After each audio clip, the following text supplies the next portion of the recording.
ketika Islam itu muncul di Mekah dan sekitarnya, di Jazirah Arab, klaim-klaim Islam tentang pewahyuan Quran, kenabian Muhammad yang sudah dinubuatkan dalam Taurat dan Injil itu tentu tidak pernah dicek and recheck oleh orang Yahudi maupun orang Kristen pada zamannya. Kekristenan yang muncul di Jazirah Arab itu memang terbesar dari mereka itu adalah sektarianisme bidat-bidat Kristen seperti aliran Maryamin, aliran Koliridianisme yang memperkenalkan tiga serangkai Allah, Isa, dan Maryam, sehingga Al-Quran menegurnya, wala taqulu salasa, jangan kamu menyebut Allah itu tiga, dan tiga itu adalah Allah, Isa, dan Maryam. Nah, sementara Islam sudah berpikir bahwa wahyu itu sesuatu yang turun langsung dari langit melalui malaikat Jibril, sebagaimana Nabi Muhammad menerima wahyu dengan cara seperti itu. Nah, akibat klaim-klaim yang ditolak tadi, maka mulai berkembang secara perlahan tuduhan pemalsuan kitab suci yang diarahkan kepada orang Kristen. Pandangan Dr. Bambang Nursena terkait sejarah munculnya tuduhan Alkitab dipalsukan dan klaim Muhammad dalam Injil. Mari kita saksikan terlebih dahulu pembahasan tuntas berikut ini. Kita akan membahas sekilas tentang perkembangan perjumpaan Islam Kristen sebelumnya. Kita akan merunut dahulu dari zaman pasca Muhammad. Jadi Islam itu muncul tatkala perseteruan, peperangan sengit antara dua imperium besar, yaitu Imperium Sasanid, Persia, dan Imperium Bizantium, yang sejak Theodosius II itu menjadikan Kristen sebagai agama negara. Pengerahan besar-besaran dalam angkatan perang masing-masing selama ratusan tahun telah menyebabkan kedua imperium itu nyaris lunglai kehabisan tenaga, dan dalam situasi seperti itulah Islam mencapai kemenangan yang gemilang ketika dua imperium besar dunia yang sedang bertikai itu sama-sama lemah. Karena itu seperti dikatakan oleh Profesor Montgomery Watt, dia mengatakan begini, laksana mimpi saja, hanya dalam waktu 6 tahun sepeninggal Muhammad, seluruh Syria dan Irak harus membayar upeti kepada negara Madinah. Dan 4 tahun kemudian Mesir tunduk di bawah Imperium Islam. Itu terjadi tahun 645 Masehi pada zamannya Khalifah Umar bin Khattab. Dan kemudian 100 tahun setelah itu robohlah benteng-benteng Konstantinopel, Maroko, Spanyol, hingga sampai ke Asia Tengah. Maka prestasi militer Islam yang gemilang inilah yang kemudian menyebabkan perkembangan Islam begitu cepat, dan daerah-daerah yang dahulu menjadi wilayah Kristen itu semua satu demi satu, Yerusalem, Syria, Mesir, jatuh ke tangan Islam. Namun sekalipun Islam itu secara militer memang di atas angin, namun secara ilmu pengetahuan dia masih jauh di bawah imperium Kristen yang dahulu menguasai wilayah-wilayah Islam itu. Jadi daerah-daerah taklukan itu memang memiliki reputasi intelektual yang jauh lebih maju ketimbang Islam. Nah, ketika Islam itu muncul di Mekah dan sekitarnya, di Jazirah Arab, klaim-klaim Islam tentang pewahyuan Quran, kenabian Muhammad yang sudah dinubuatkan dalam Taurat dan Injil itu tentu tidak pernah dicek and recheck oleh orang Yahudi maupun orang Kristen pada zamannya. Artinya pada zaman Muhammad, karena memang kekristenan yang muncul di Jazirah Arab itu memang terbesar dari mereka itu adalah sektarianisme bidat-bidat Kristen seperti misalnya aliran Maryamin, aliran Koliridianisme yang memperkenalkan tiga serangkai Allah, Isa, dan Maryam, sehingga Al-Quran menegurnya, wala taqulu salasa, jangan kamu menyebut Allah itu tiga, dan tiga itu adalah Allah, Isa, dan Maryam. Begitu juga sekte-sekte lain seperti Basilides yang menyangkal penyaliban Yesus itu jauh lebih kuat di wilayah-wilayah Arab yang memang itu jauh dari pengaruh kedua imperium, baik itu Bizantium maupun Persia. Nah, ketika perjumpaan langsung dengan pusat-pusat ortodoksi Kristen seperti Alexandria, Antioquia, maka di sanalah klaim-klaim teologis Islam itu dipersoalkan oleh orang Kristen yang langsung di sana membaca kitab suci. Sementara di Mekah itu tradisi Kristen itu lebih mengacu kepada cerita-cerita rakyat, ya, syair-syair jahili. Banyak diantaranya itu adalah penyair-penyair Kristen yang membaca tentang akhir zaman dan sebagainya. Itu tentu tidak mengacu langsung pada sumber tertulis. Begitu Islam menaklukkan Syria, menaklukkan Mesir, di situ langsung mengacu sumber tertulis. Ketika di Mekah, Islam sudah punya klaim bahwa Muhammad itu adalah sudah dinubuatkan di dalam kitab Taurat dan kitab Injil. Sampai di Antioquia, sampai di Alexandria yang langsung membaca kitab. Nah, di sana tidak ada nama Nabi Muhammad. Bahkan konsep pewahyuannya pun berbeda dan ditolak. Karena baik Kristen maupun Yahudi tidak memiliki paham pewahyuan bahwa Taurat itu didiktekan langsung oleh malaikat Jibril dari langit. Jadi kalaupun ada yang langsung diturunkan itu ya 10 perintah Tuhan. Tapi peredaksian Taurat itu tentu tidak disangkal. Ada tangan selain Musa yang menulis. Misalnya Yosua menurut Talmud, Baba Batra itu adalah menuliskan bagian-bagian terakhir dari kitab Ulangan. Nah, sementara Islam sudah berpikir bahwa wahyu itu sesuatu yang turun langsung dari langit melalui malaikat Jibril, sebagaimana Nabi Muhammad menerima wahyu dengan cara seperti itu. Nah, akibat klaim-klaim yang ditolak tadi, maka mulai berkembang secara perlahan tuduhan pemalsuan kitab suci yang diarahkan kepada orang Kristen. Makanya kemudian teks-teks Quran yang mungkin saja itu merupakan bentuk tahrif maknawi. Jadi tahrif maknawi itu pemalsuan, tapi pemalsuan bukan teks, tapi pemalsuan makna. Maka kemudian berkembang menjadi tahrif lafzi, tahrif lafaz.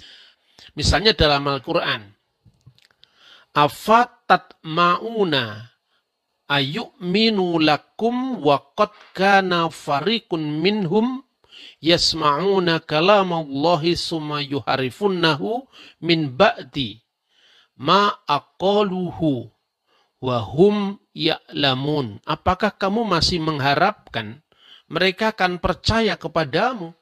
Padahal segolongan dari mereka, jadi bukan semua, minhum, ya, segolongan, sebagian dari mereka yasma'una kalamullah, mereka itu mendengarkan firman-firman Allah, summa yuharifunahu, dan mereka kemudian mengubahnya. Nah, persoalannya yang diubah ini apa? Karena dalam teks ini disebut minhum yasma'una, mereka mendengar. Jadi yang dirubah ini adalah pendengaran, bukan yaktubuna, mereka menulis dan kemudian mengubah. Maka teks-teks yang mungkin awalnya itu adalah merupakan tuduhan atau bahkan mungkin kenyataan bagaimana orang Yahudi itu telah mengubah teks tidak konsisten dengan Tauratnya ketika misalnya mengadili seorang yang ketangkap berbuat zina. Mestinya dirajam batu tapi cuma disuruh keliling sambil menorehkan abu di wajahnya sebagai tanda pertobatan misalnya. Itu adalah gambaran-gambaran tentang pemalsuan makna dari teks kitab Taurat. Kemudian secara perlahan ketika pertemuan dengan orang Kristen itu dimaknai sebagai pemalsuan tekstual. Nah, Al-Quran sendiri memberikan contoh misalnya dalam surat An-Nisa ayat 46. Yaitu orang-orang Yahudi, mereka mengubah perkataan dari tempat-tempatnya. Mereka berkata, kami mendengar dan kami tidak mau menurut. Itu dalam teks bahasa Arabnya sami'na wa asoina. Kami mendengar dan kami tidak menggubris, tidak menurut. Mereka juga mengatakan dengarlah, ya, wa isma, dengarlah. Sedang kamu sebenarnya tidak mendengar apa-apa. Dan mereka berkata rahina dengan memutar-mutar lidahnya dan mencela agama. Sekiranya mereka mengatakan kami mendengar dan menurut, sami'na wa atokna, dan dengarlah atau perhatikanlah kami, unzurna. Lihatlah kami, tentulah itu lebih baik bagi mereka dan lebih tepat. Akan tetapi Allah mengutuk mereka karena kekafiran mereka. Mereka itu tidak beriman kecuali iman yang sangat tipis. Ini misalnya redaksi Quran yang kemudian ditafsirkan sebagai pemalsuan teks kitab-kitab sebelumnya.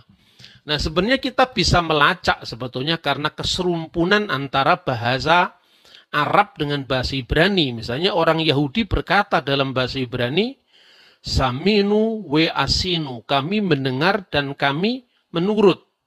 Nah, asinu itu dalam bentuk Arab kemudian bisa diplesetkan menjadi asoina, tidak menggubris. Nah, orang Yahudi berkata rahina. Kalau tekanannya itu menggunakan huruf ayin, itu kemudian menjadi ra. Witikal sinu min harak, dan jauhkanlah kami dari yang jahat itu. Padahal kalau dibaca dengan suara lembut itu artinya perhatikanlah. Untuk itu maka oleh Quran disuruh menggunakan ungkapan yang lebih jelas. Jangan lagi bisa dipleset-plesetkan. Seperti itu mula-mula konteksnya.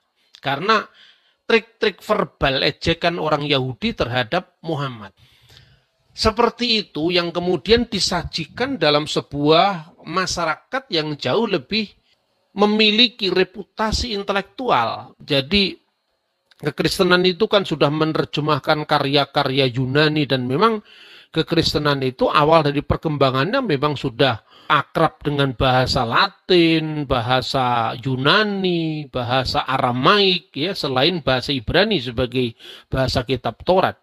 Nah, bentuk tuduhan atau tahrif pemalsuan ini paling sederhana. Mula-mula kisah ini lebih dikonsumsikan sebagai benteng sederhana, menjadi pertahanan bagi orang Muslim yang sederhana terhadap kekristenan. Mengenai bagaimana misalnya dalam bentuk yang sederhana, bagaimana uraian-uraian dalam kitab-kitab itu telah dipalsukan dengan cara menempel dua halaman menjadi satu. Jadi misalnya tuduhannya seperti itu.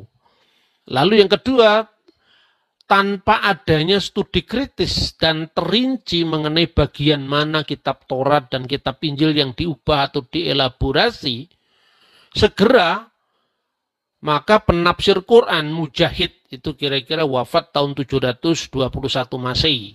Saya menggunakan ukuran Masehi karena lebih akrab. Menyimpulkan bahwa kata yuharifuna dalam Al-Quran berarti pemalsuan teks kitab-kitab sebelumnya. Itu bisa dilacak kira-kira tahun 700 Masehi, ya, mulai dari seorang penafsir namanya Mujahid. Lalu tuduhan itu muncul karena apa? Mula-mula didorong untuk mencari nubuat Muhammad dalam Taurat dan Injil, dan itu begitu diyakininya karena Al-Quran sendiri memang mengatakan bahwa tugasnya Nabi Isa itu antara lain mubasyiran birrasuli ya'ti min ba'di ismuhu Ahmad, yaitu memberikan kabar gembira dengan seorang rasul sesudah Isa yang namanya adalah Ahmad. Nah, ketika itu dicari ternyata tidak ketemu. Maka kemudian mulai melancarkan tuduhan pemalsuan itu.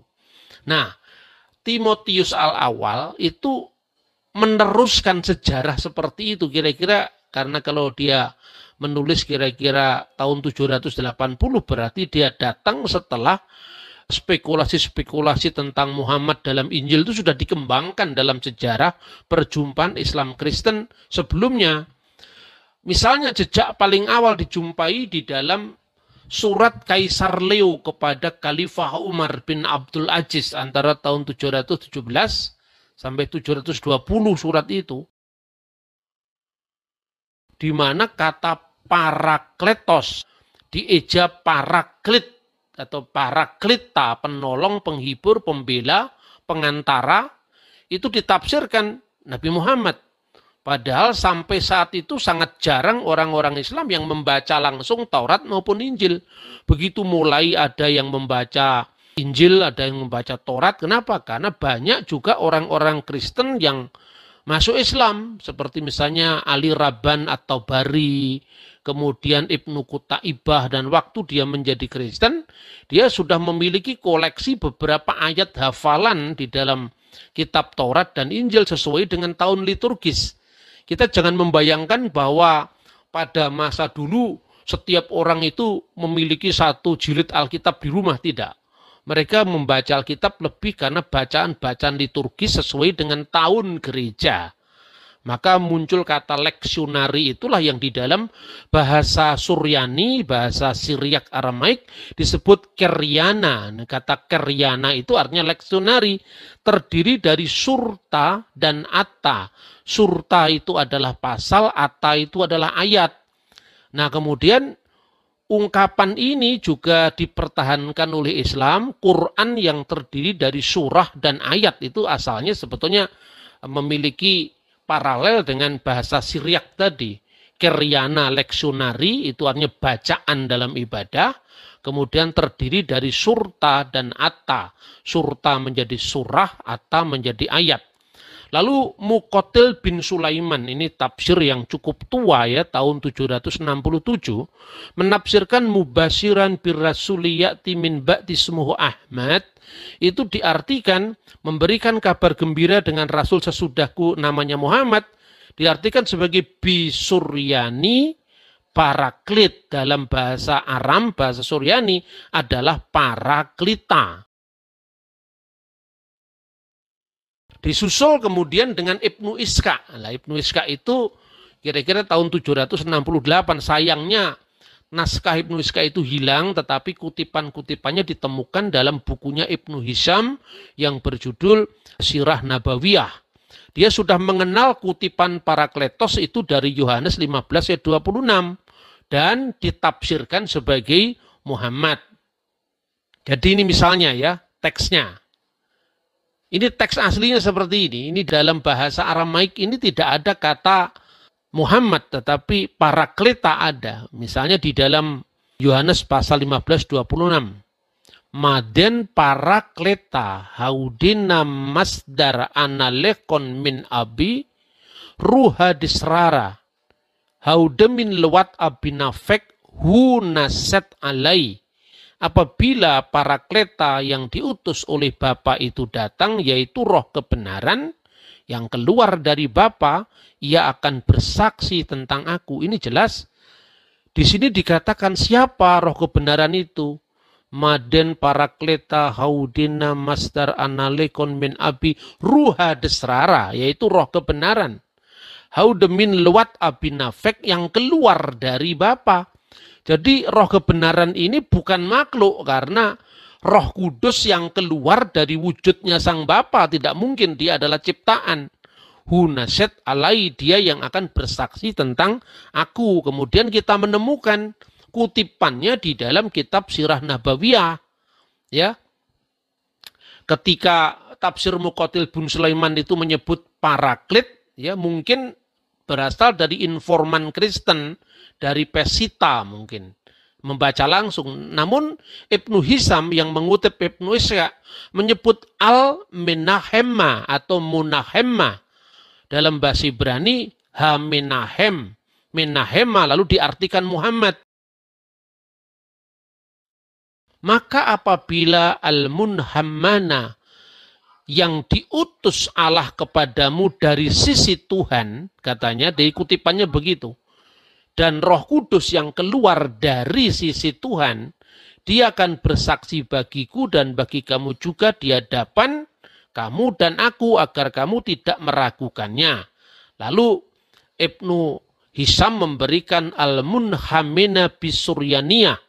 Munhamina itu di dalam bahasa Suryani artinya Muhammad.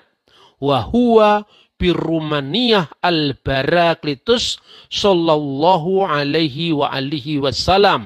Nah, makanya ada seorang orientalis namanya Alfred Jilom mengatakan bahwa kutipan-kutipan yang dilakukan oleh Ibnu Ishaq itu tidak didasarkan apa teks Alkitab resmi dari bahasa Suryani, baik itu Pesito maupun Ul Siriak atau naskah Syria kuno, tetapi kemungkinan dari Keryana tadi dari kutipan-kutipan leksionari di dalam bahasa Aram yang dikenal mungkin di salah satu gereja Syria. Nah, seperti itu. Kenapa disebut Menahema? Parakletos itu terjemahan dari bahasa Ibrani Menahem.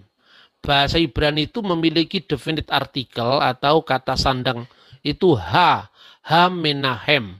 Ketika itu menjadi bahasa Suryani, bahasa Aramaik, kata sandang itu letaknya di belakang. Menahem, Menahemma. Misalnya, Elah artinya sembahan. Elaha artinya satu-satunya sembahan. Jadi Allah itu sembahan. Sembahan siapa saja, agama apa saja, konsep apa saja. Tapi Allah itu sembahan yang satu itu. Begitu juga Yesu Mesiha. Mesiha itu asalnya dari kata Masih yang diurapi dan A itu dia yang diurapi. Seperti Ha Musyah atau Ha Mesiah menjadi Mesiha dan seterusnya. Maka Ha Menahem sang penghibur menjadi Menahemma.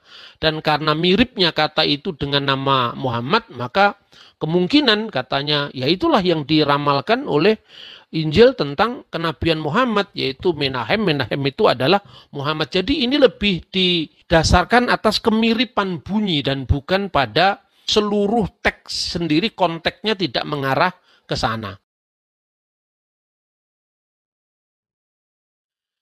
Kemudian yang berikut dalam konteks dialog yang sudah sangat maju antara Islam dan Kristen, sekarang kenapa kita tidak langsung membaca pada teks aslinya? Saya memberikan contoh, inilah Injil kuno yang ditulis di atas papirus yang dikenal dengan P66.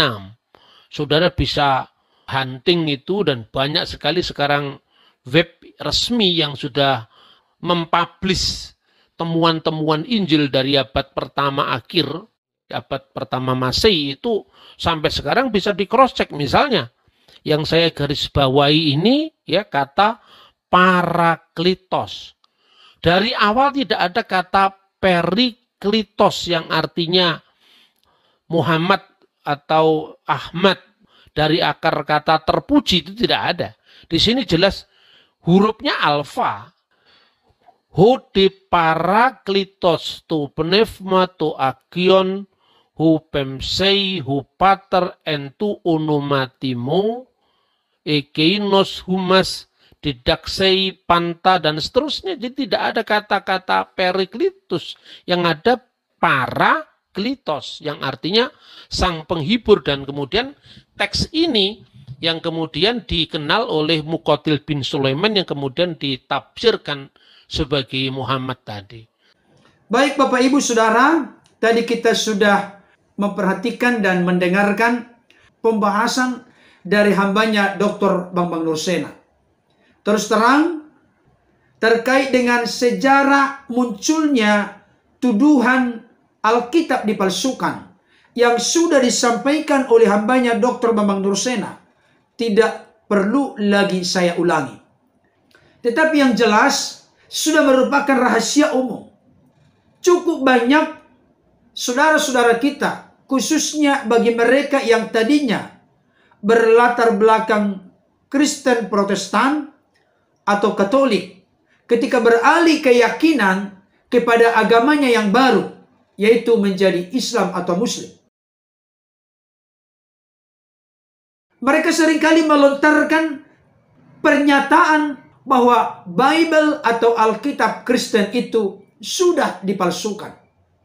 Tetapi ketika orang-orang Kristen memunculkan argumentasi dan minta sekaligus supaya mereka memberikan pertanggungjawaban dengan tuduhan-tuduhan yang mereka lontarkan dengan tantangan berupa pertanyaan-pertanyaan, mereka gelagapan. Sebagai contoh, Ustadz Kainama Yonatan Nandar, Ustadz Juma, dan masih banyak lagi oknum-oknum lain yang suka mencampuri urusan dalam doktrin ajaran kekristenan yang melontarkan tuduhan atau pernyataan bahwa Bible Kristen itu sudah dipalsukan. Termasuk juga di dalamnya Ustadz Yahya Waloni. Beliau berani sekali berkata, saya mengatakan bahwa Bible Kristen itu palsu. Itu sudah menjadi rahasia umum, bisa kita saksikan di media sosial yang telah tersedia. Ketika orang-orang Kristen melontarkan tantangan kepada siapapun yang merasa diri, melontarkan tuduhan bahwa Bible Kristen telah dipalsukan. Siapa yang memalsukan? Di mana dipalsukan? Kapan dipalsukan? Siapa saksi-saksi dari pemalsuan itu? Apa-apa saja yang dipalsukan? Mana bukti-bukti dari pemalsuan itu? Kalau saudara berani membuat pernyataan bahwa Bible atau Alkitab Kristen telah dipalsukan, maka tunjukkan kepada kami Alkitab yang asli, yang tidak dipalsukan. Kenapa? Karena dalam konteks argumentasi yang dibangun, siapa yang mendalilkan, dia juga yang harus punya tanggung jawab, punya kewajiban untuk membuktikan dalil-dalil yang dia nyatakan. Jadi jangan seperti seseorang yang hanya sekedar melemparkan bara api. Silahkan bara api itu membakar siapa terserah. Itu adalah orang yang benar-benar tidak dewasa dan tidak bertanggung jawab. Itu yang pertama. Yang kedua, cukup banyak apologet-apologet saudara-saudara kita Muslim, khususnya yang tadinya beragama Kristen atau Katolik, beralih keyakinan kepada agama Islam. Mereka melontarkan pernyataan bahwa Alkitab itu memuat nubuatan tentang hadirnya atau datangnya Nabi Muhammad. Ada yang berkata dari kitab Ulangan pasal 18. Ada yang berkata dari Yesaya 42 ayat 1. Ada yang berkata dari kitab Mazmur. Ada juga yang dari Kidung Agung 5 ayat 16.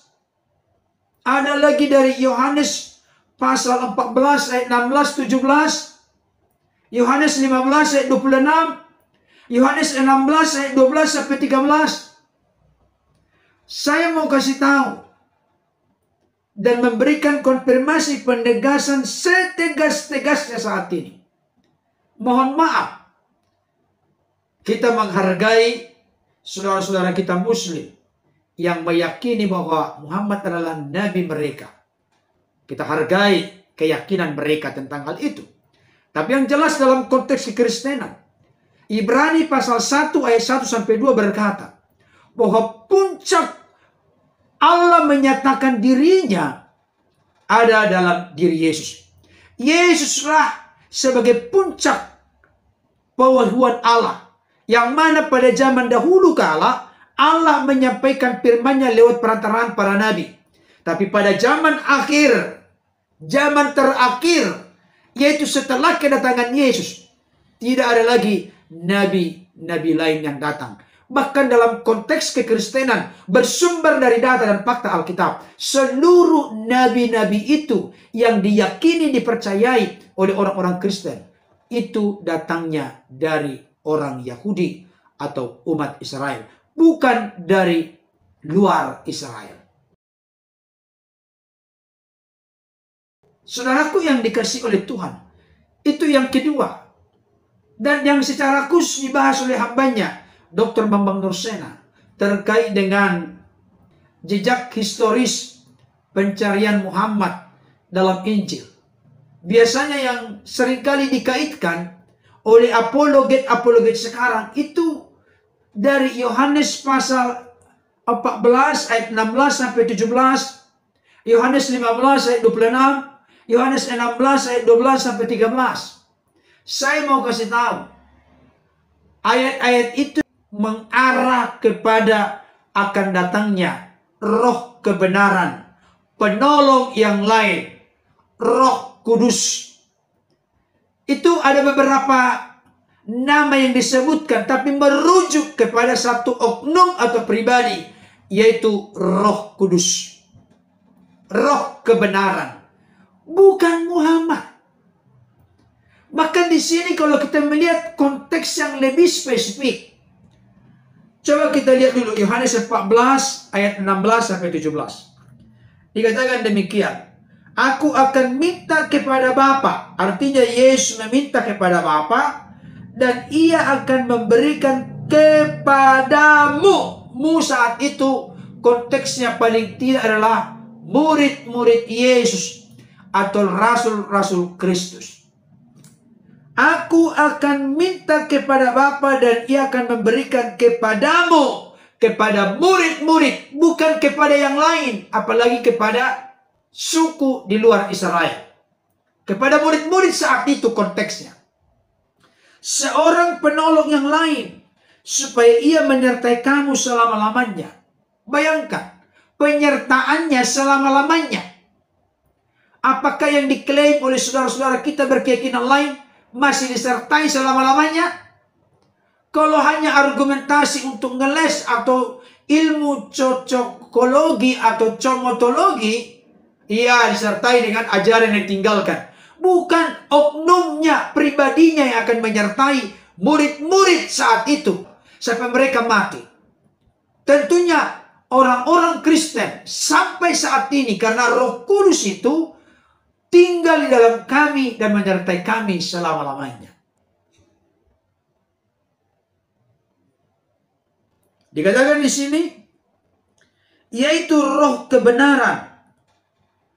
Dunia tidak dapat menerima dia, sebab dunia tidak melihat dia dan tidak mengenal dia. Tetapi kamu mengenal dia, sebab ia menyertai kamu dan akan diam di dalam kamu.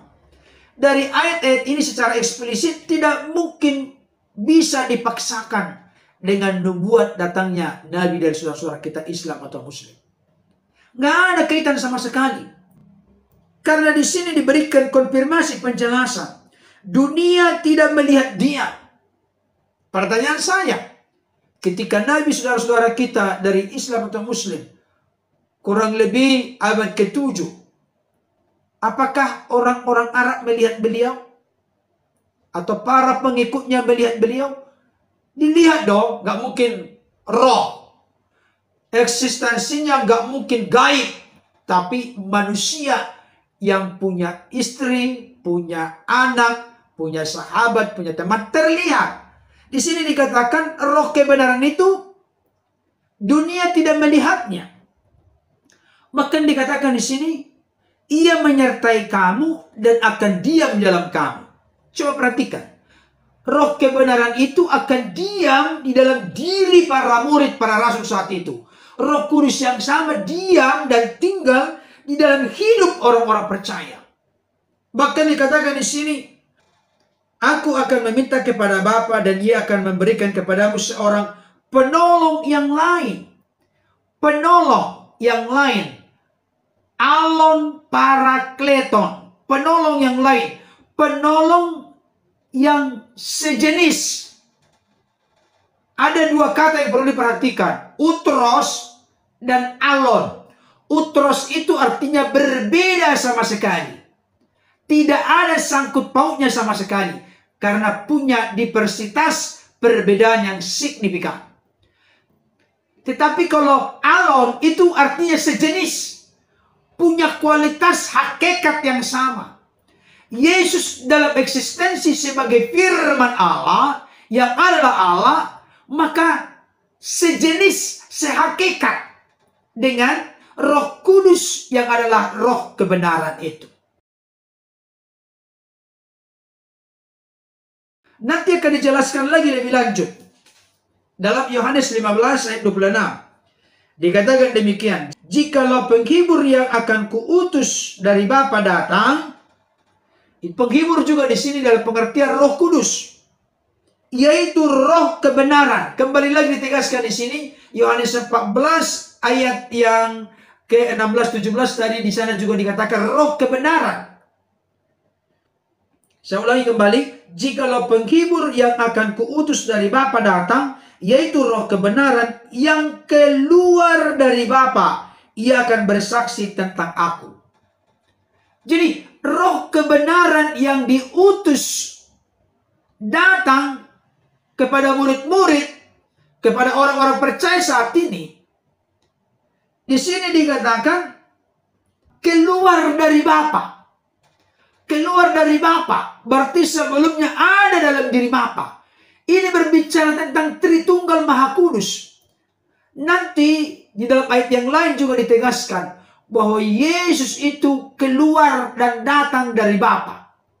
Berarti tadinya ada dalam keadaan hakikat Bapa, Firman, dan Roh Kudus. Pertanyaan saya, apakah Nabi yang dimaksud saudara-saudara kita yang suka mengklaim bahwa ayat-ayat ini terkait dengan Nabi Muhammad? Apakah Nabi Muhammad yang dihormati oleh saudara kita Islam berasal dan keluar dari Bapa? Berikutnya dikatakan di sini, ia akan bersaksi tentang aku. Apakah Nabi dari saudara kita Islam atau Muslim Muhammad bersaksi tentang Yesus? Ini menjadi perenungan. Sekarang kita lanjutkan. Yohanes 16 ayat 12 sampai 13 dikatakan demikian. Masih banyak hal yang harus kukatakan kepadamu, tetapi sekarang kamu belum dapat menanggungnya. Tetapi apabila ia datang, yaitu roh kebenaran. Kembali lagi terminologi roh kebenaran, roh kebenaran, roh kebenaran. Ia akan memimpin kamu ke dalam seluruh kebenaran. Sebab ia tidak akan berkata-kata dari dirinya sendiri, tetapi segala sesuatu yang didengarnya itulah yang akan dikatakannya. Dan ia akan memberitakan kepadamu hal-hal yang akan datang. Jadi di sini janji Roh Kudus akan datang itu bukan kepada suku lain di luar Israel. Tetapi sekarang kamu belum dapat menanggungnya. Tetapi apabila ia datang itu roh kebenaran, ia akan memimpin kamu. Roh Kudus akan memimpin para murid ke dalam seluruh kebenaran. Jadi jelas di sini arahnya kepada siapa? Kepada para murid. Dan tentunya akan berlaku kepada setiap kita yang juga percaya menerima Yesus sebagai Tuhan Juru Selamat. Roh Kudus yang sama dikaruniakan kepada kita. Dan itulah yang terjadi dengan peristiwa Pentakosta. Bagaimana para murid dipenuhi dengan Roh Kudus. Para rasul dipenuhi dengan Roh Kudus. 120 orang dipenuhi dengan Roh Kudus. Dan nanti akan melebar kepada Yudea, Samaria, Antioquia, dan tempat-tempat yang lain. Bagaimana mereka dipenuhi oleh Roh Kudus. Jadi apa yang dijanjikan oleh Yesus ini tidak hanya berlaku kepada para murid saat itu. Sekalipun ayat itu secara spesifik diperuntukkan kepada murid-murid saat itu. Tetapi kepada siapapun yang percaya kemudian oleh pemberitaan para murid. Dan dari para murid kepada murid, dari murid kepada murid, dari murid sampai kepada murid. Bahkan gereja sepanjang sejarah segala abad. Jadi tidak ada kaitannya sama sekali dengan kehadiran dari Nabi saudara kita Muhammad. Memang saya perlu sampaikan ada sesuatu yang menurut saya kurang tepat. Kalau sudah ada klaim bahwa Bible atau Alkitab Kristen dipalsukan, maka sebenarnya tidaklah wise, tidaklah bijaksana kalau saudara-saudara kita apologet-apologet Islam atau Muslim yang masih memberikan klaim bahwa di dalam Alkitab, baik itu perjanjian lama maupun perjanjian baru, masih tetap ngotot membuat klaim atau pernyataan ada nubuat tentang kedatangan dari Nabi mereka. Ini sesuatu yang tidak konsisten, tidak fair. Karena apa? Tidak mungkin mengambil nubuatan akan datangnya Nabi mereka dari sesuatu yang sudah dianggap dipalsukan. Maka hal itu tidak lagi menjadi sesuatu yang meyakinkan. Memang ada argumentasi dari Dr. Zakir Naik. Segala sesuatu yang sesuai dengan Al-Quran, ya kita terima sebagai firman Tuhan.